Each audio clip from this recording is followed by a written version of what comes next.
बात आपको मुख्य तौर पर बताना चाहता हूँ, जिसकी आपको समीक्षा बहुत अच्छी लगे तो तालियां बजाना, बाकी कोई कमी हो तो मुझे क्षमा करना।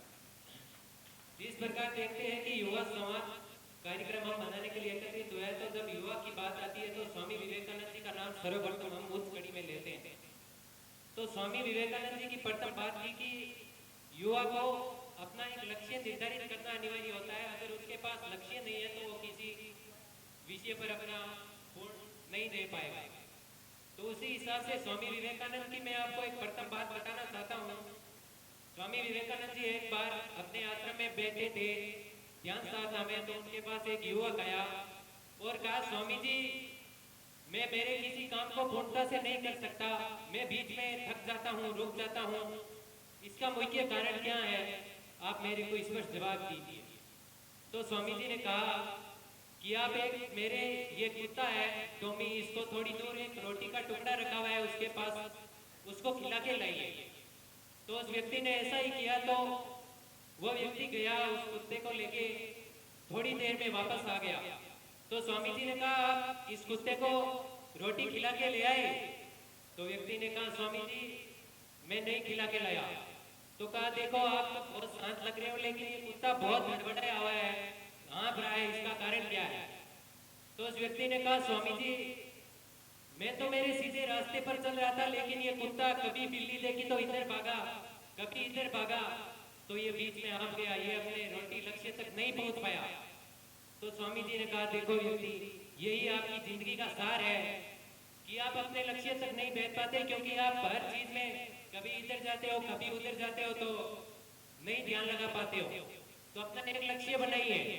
अगर एक लक्ष्य बनाओगे तो ये कुत्ता जिस प्रकार रोटी तक नहीं पहुंच पाया, उसी प्रकार आप नहीं पहुंच सकते अपने लक्ष्य तक। तो ये तो स्वामी विवेकानंद जी ने बात 200 साल लगभग के पहले कही थी। हमारे जम्बेश्वर भगवान ने 500 550 साल पहले ही कह दिया कि दो मन दो दिल सीवी ने कंता, दो मन दो दिल गुरु ने चेला, दो मन दो दिल सीवी ने धागा, दो मन दो दिल से कुछ नहीं होने वाला। अपना एक लक्ष्य निर्धारित करिए और उस पर अपना काम करिए, आप 100% सफल होगे और फाइनली अपने लक्ष्य तक पहुंच जाओगे। दूसरी में मेरी बात बताना चाहूंगा, आज का सोशल मीडिया है तो मोबाइल का बहुत प्रचार प्रसार हो रहा है, चारों तरफ सोशल मीडिया का प्रचार है। समय की बहुत बहुत ध्यान रखना चाहिए। अगर व्यक्ति के पास एक मोबाइल है तो ये देखने में छोटी लगे, गाँव करे गंभीर, जरूरी सबके पास मोबाइल होना चाहिए। ये 500 किलोमीटर का हमारा रास्ता समाप्त कर सकता है, लेकिन ये लाखों किलोमीटर का हमारा रास्ता बदल भी सकता है। उसी प्रकार मैं आपको बताना चाहता हूँ, एक व्यक्ति के पास मोबाइल है। एक प्रधानमंत्री जी ने अपनी परीक्षा की चर्चा में कहा था कि हर भारतीय 6 घंटे स्क्रीन पर बिताता है। अगर आपको ये बात सच नहीं लगे तो अपने मोबाइल में एक ऐप है डिजिटल वेलबींग, उसके इस ऊपर देख लेना आपका कितना मोबाइल चलता है। उसी के अनुसार अगर हम 6 घंटे को छोड़े, अगर 2 घंटे को छोड़ दें और 4 घंटा अपना ले, तो एक दिन में 4 घंटे मोबाइल चलाते, एक महीने में 120 घंटे, मतलब 5 दिन और 5 रात केवल हम मोबाइल चलाएंगे और कुछ काम नहीं करेंगे। एक साल में 12 5 60 दिन, मतलब एक साल में 2 महीने केवल हम मोबाइल चलाएंगे। अब एक साल में 2 महीने, 10 साल में 20 महीने और 100 साल हमारी उम्र मानी जाती है, तो 17.5 दिन और रात हम मोबाइल चलाएंगे।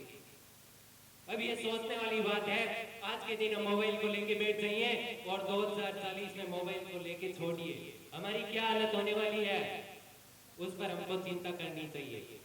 बहुत बहुत नुकसान होता है। इसी प्रकार इसमें 10 रुपए दिन का खर्चा है, हाँ जरूर रखिए, लेकिन मोबाइल जैसे सार्वजनिक होता है, सबके पास नहीं, घर में एक 10 रुपए का खर्चा होता है, एक महीने में 300 का रिचार्ज, वो अब देख लो एक साल में 3600 रुपए, 4000 रुपए आज की कीमत है, 10 सालों में 36,000। अब देख लो 100 साल हमारी अनुमानित उम्र मानी जाती है, तो 4 लाख का काम, 4 लाख का काम हम मोबाइल जेब में लिए बैठे हैं। पहले तो 4-4 लाख में शादी समारोह मायरा पूरा होता था। अगर एक व्यक्ति 4 लाख अपनी जेब में लिए घूमता है, 10 सदस्य है, 20 टीम है, तो इसका अंदाजा आप लगा सकते हो। बहुत खतरनाक चीज है। जरूरी अच्छी चीजों में लगाइए ध्यान, पर ध्यान रखिए। तीसरी बात मैं बताना चाहता हूँ, थॉमस एडिसन एल्वा जिन्होंने बल्ब का आविष्कार किया था, तो उनकी माता का क्या योगदान था कि हमारी माताओं का क्या योगदान है। तो उसी प्रकार Thomas Edison Alva primary school में पढ़ रहे थे, तो उनको स्कूल में एक कागज दिया कि एल्वा जी ये कागज अपनी माँ को दे जाके देना। तो एल्वा जी ने वैसे ही किया, वो कागज अपनी माँ को लाके दिया। एल्वा जी तो पढ़ नहीं सकते थे, तो माँ की आंखों में वो कागज पढ़ के आंसू आ गए। तो एल्वा जी ने कहा कि माता इसमें ऐसा क्या लिखा हुआ है कि आपकी आंखों में आंसू आ गया। तो माता जी ने कहा इसमें ऐसा लिखा हुआ है बेटा, तू बहुत कमजोर है, बहुत कमजोर, बहुत होशियार है, बहुत होशियार है। इस स्कूल का ये कह रहे हैं कि हमारी स्कूल का नाम रोशन ऊंचा करेगा। इतने अध्यापक नहीं है हमारे पास शिक्षित कि आपको शिक्षित कर सके। इसलिए एडिसन एल्वा की मां ने अपने बेटे को कमजोर था तो भी होशियार बताया। कुछ सालों बाद एडिसन एल्वा वैज्ञानिक बन चुके थे, उनकी माता गुजर चुकी थी। उसके बाद वो कागज स्कूल वाला एडिसन एल्वा को मिला था, उस पे उस टीचर की अक्षरों में लिखा हुआ था कि आपका बेटा बहुत कमजोर है, आप इसको स्कूल में मत भेजिए, ये बहुत हमारी स्कूल का नाम खराब करेगा। अब देख लो, उस दिन उस माता ने बताया था कि ये आपका बच्चा बहुत होशियार है। अगर माता उसको उस दिन कह देती कि आपका बच्चा बहुत कमजोर है, तो वो गलत असर पड़ता, वो एक महान वैज्ञानिक नहीं बन सकते।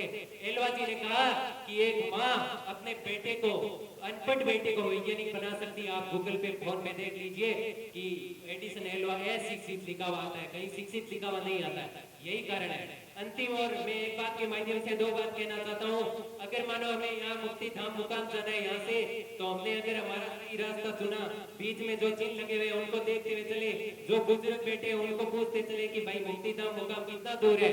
अगर हमने ये रास्ता चुना, धीरे धीरे चले तो भी हम हमारे रास्ते तक पहुंच जाएंगे। लेकिन हमने ये रास्ता न चुन के जयपुर का ये रास्ता चुन लिया, तो हमने अगर 1000 की क्यों लाखों की स्पीड कर दी, लेकिन हम हमारी मंजिल तक जिंदगी में यह मुकाम नहीं आएगा। इसी तरह हमारे जम्बेश्वर भगवान के 29 नियम और बीच में बैठे हमारे संत समाज सक्सेसफुल लोगों को पूछते जाइए कि हमारा मुकाम और कितना दूर है। आप निश्चित तौर पर विजय के बल पर अपना अंतिम भेद दोगे अपने लक्ष्य को। अब मैं आ रहा था तो एक व्यक्ति ने, मेरे 2-3 साथी थे, मानव साथी है, उन्होंने पूछा कि भाई बहुत बहुत धन्यवाद, आपका समय पूरा हुआ।